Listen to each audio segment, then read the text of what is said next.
messieurs les ministres, les ambassadeurs, mesdames et messieurs les journalistes. Merci beaucoup, monsieur le Premier ministre, pour votre accueil chaleureux à l'occasion de ma 4e visite officielle en Inde et un an après votre visite, vous l'avez rappelé, pour le sommet de l'action sur l'intelligence artificielle et la visite bilatérale entre Paris et Marseille que nous avions partagée. Nul n'oublie aucun des moments de cette visite et en effet l'ouverture aussi du consulat que vous aviez décidé, auquel nous étions ensemble. La relation franco-indienne, vous venez de le rappeler, monsieur le Premier ministre, est dans une phase d'accélération remarquable, et ce en réponse à la mutation de l'ordre international. Comme nos discussions aujourd'hui l'ont montré, nous allons poursuivre cela tout au long de la journée et dans les jours qui suivent. Cette relation marquée par la confiance, l'ouverture, l'ambition, a décidé d'élever encore d'un cran sa structuration et nous avons opté pour un partenariat stratégique spécial mondial, ce qui donne une nouvelle coloration et des ambitions nouvelles au lien entre l'Inde et la France.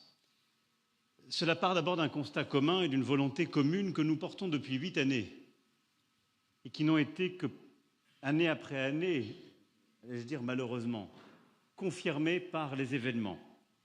Celle que nous croyons dans une 3e voie, un Indo-Pacifique libre et ouvert, la coopération en matière de technologie, de défense, de commerce et la volonté de ne subir aucune forme d'hégémonie. Nous croyons dans l'état de droit, nous croyons dans la prévisibilité, nous croyons dans le multilatéralisme efficace et nous l'avons ensemble ces dernières années démontré avec des initiatives très concrètes comme l'IMEC qui a été lancée. Nous partageons le secrétariat lors de votre G20. Évidemment, la gouvernance de l'intelligence artificielle avec cette année ce sommet que vous accueillez. Et je n'oublie pas l'Alliance solaire internationale que nous avons portée ensemble il y a 8 ans. Cette confiance est le socle de notre coopération et si je reviens aux sujets bilatéraux, nous souhaitons en effet avancer encore davantage. Nous avons décidé d'ambitions nouvelles pour nos étudiants, pour nos entreprises et en particulier nos start-up et nos PME, pour notre commerce bilatéral. Et la France s'enorgueillit d'être un partenaire de confiance qui a trouvé sa place dans le programme Make in India, pour lequel nous et nos industriels sommes prêts à offrir des formes de coopération inédites. C'est le sens de la coopération que nous avons en matière de défense en particulier. Je dois convoquer ici les Rafales comme les sous-marins, les nombreux projets que nous lançons ensemble, tels que la chaîne d'assemblage final que Tata met en place pour les hélicoptères Airbus H125 à Bangalore. Et nous venons à l'instant d'en inaugurer les capacités. Le moteur du futur avion de combat, AMCA, de 5e génération, la production de l'arme air-sol de précision Hammer en Inde, etc., etc. Nous sommes des partenaires de confiance du Make in India qui savons échanger sur les meilleures technologies et aussi donner toute sa place à la création d'emplois dans votre pays comme vous l'avez souhaité. L'importance qu'accordent nos deux pays au concept d'autonomie stratégique, pilier de nos souverainetés respectives, sous-tend l'approfondissement de notre coopération dans tous ces domaines. La défense, vous venez de l'évoquer, je viens de le rappeler. Je voudrais aussi citer quelques-uns des autres segments de cette relation et de la même vision que nous avons. Le spatial, où l'Inde a fait des prouesses et où nous avons depuis plusieurs années une relation extrêmement forte. Et j'ai invité évidemment l'Inde et la fois le Premier ministre et l'ensemble des représentants de la filière au sommet que la France tiendra en juillet prochain en la matière. L'énergie nucléaire civile. Nous avons des projets comme celui de Jaitapur qui sont ô combien importants pour nous et nous verrons les partenaires privés qui ont été désignés comme pertinents pour pouvoir faire avancer ce projet. Les métaux et minerais critiques, puisque nous allons signer là aussi une feuille de route commune et l'Inde et la France ont la même vision sur ce sujet. Celle qui consiste là aussi à ne subir aucune forme d'hégémonie et à ne pas tomber dans la conflictualité de quelques-uns, mais d'avoir une approche partenariale, ouverte et lucide. Évidemment, l'aéronautique est un domaine clé de cette relation, comme les transports ferroviaires et en particulier les trains à grande vitesse, où la France a commencé et souhaite être plus encore un partenaire de confiance dans la durée. La confiance a été au cœur des discussions que nous venons d'avoir avec Monsieur le Premier ministre. Conversation franche, opérationnelle, ambitieuse, qui s'inscrit dans celle que nous bâtissons et que nous avons bâtie toutes ces dernières années et qui, au fond, repose sur l'ambition que nous voulons nourrir. Je l'ai dit, l'augmentation substantielle de notre commerce, la volonté d'avoir encore plus d'échanges et de transferts de technologies. Et dans quelques instants, nous allons lancer conjointement avec le Premier ministre l'année franco-indienne de l'innovation, le réseau franco-indien de l'innovation, une plateforme numérique unique pensée pour connecter nos entreprises, nos start-up, nos investisseurs, nos universités et nos centres de R&D. C'est là une avancée importante qui correspond à l'esprit que nous portons l'un et l'autre dans les domaines clés qui ont été identifiés par nos ministères. Une autre initiative majeure sera le Centre franco-indien pour l'intelligence artificielle en santé. Je serai demain aux côtés des équipes à New Delhi avec la Sorbonne Université, l'AIMS, l'hôpital le plus prestigieux d'Inde. Et notre ambition est de placer l'innovation au cœur de cette relation bilatérale en structurant notre partenariat plus étroitement autour de cet impératif pour la croissance de nos économies ainsi que pour le dynamisme de nos sociétés. L'innovation toujours, la rupture technologique, et c'est cette vision qui est développée plus en détail dans la feuille de route Horizon 2047 que nous avons annoncée ensemble en 2023 à Paris à l'occasion du 25e anniversaire de notre partenariat stratégique. Elle définit les grands objectifs vers lesquels nous tendons pour renforcer notre relation bilatérale structurante. Et nous avons placé la recherche, la technologie, l'enseignement supérieur, la mobilité étudiante et scientifique au cœur de notre partenariat. C'est d'ailleurs dans cet esprit que se tiendront demain à Delhi les rencontres universitaires et scientifiques de haut niveau, RUSH, sur l'avenir de la coopération franco-indienne, événement majeur réunissant plus de 200 institutions françaises et indiennes. Et nous gardons le cap de ce triplement du nombre d'étudiants indiens que nous voulons voir en France. Ces dernières années, nous avons été trop lents, et c'est notre responsabilité commune, sans doute en fléchant insuffisamment dans certaines institutions la France comme destination et en étant de notre côté pas assez simple et pragmatique sur les visas accordés aux étudiants.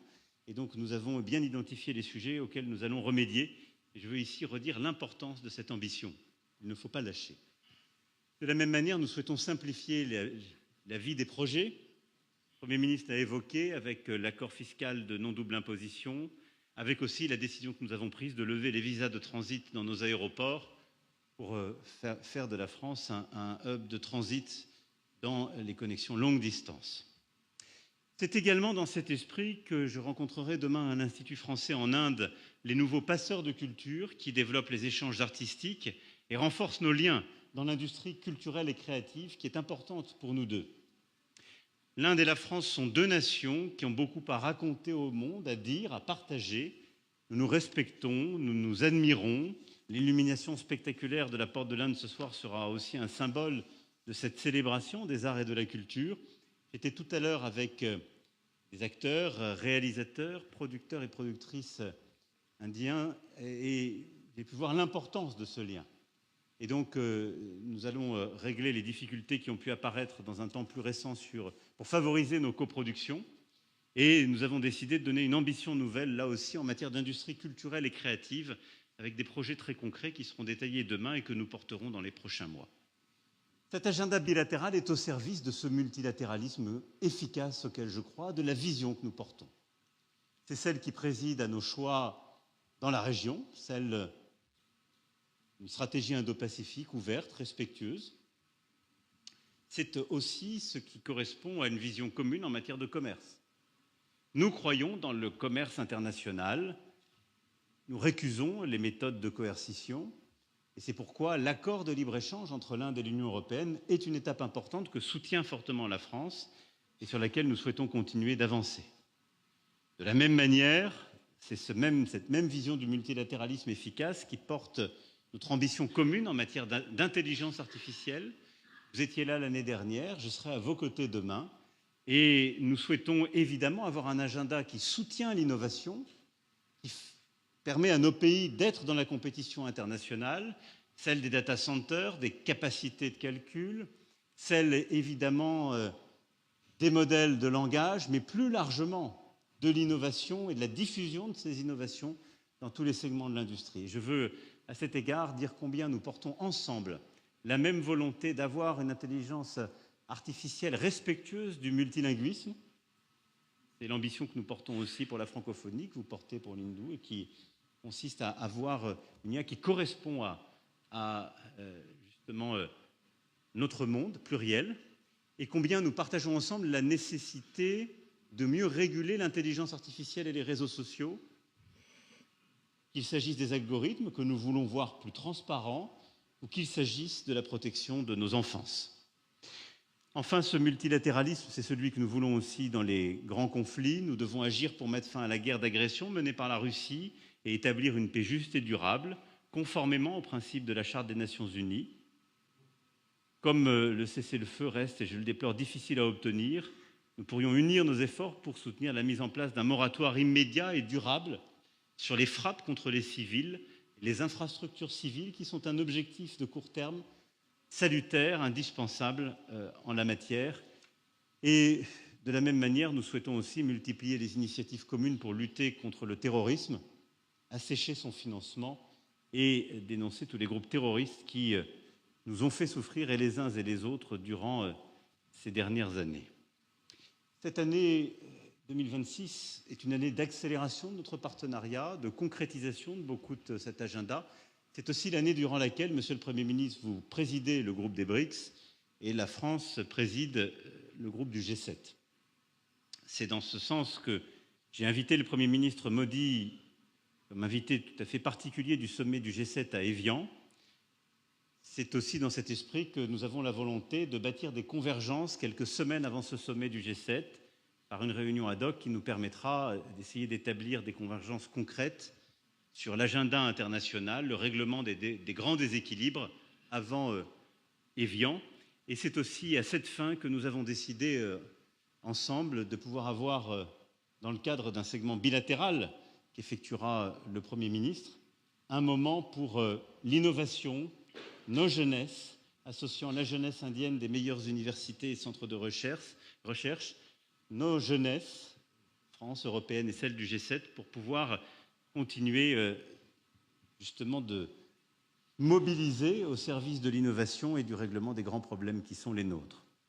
Voilà, mesdames et messieurs, ce que je souhaitais dire en complément du Premier ministre. La confiance, l'ambition, le redoublement de nos actions communes. Au fond, le partenariat entre l'Inde et la France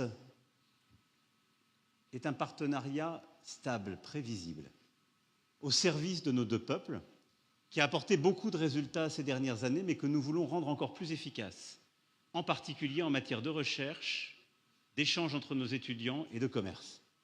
Mais c'est aussi un partenariat qui, lorsqu'il propose au reste du monde des choses concrètes, qu'il s'agisse du solaire, des grandes infrastructures de connectivité ou de l'intelligence artificielle, a su avoir des résultats extrêmement concrets.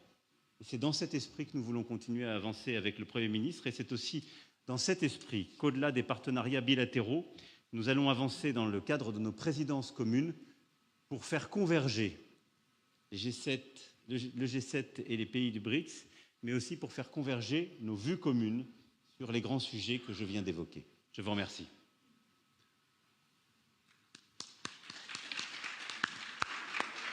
Thank you, sir. With that, ladies and gentlemen, we come to the close of this session. Thank you for your presence.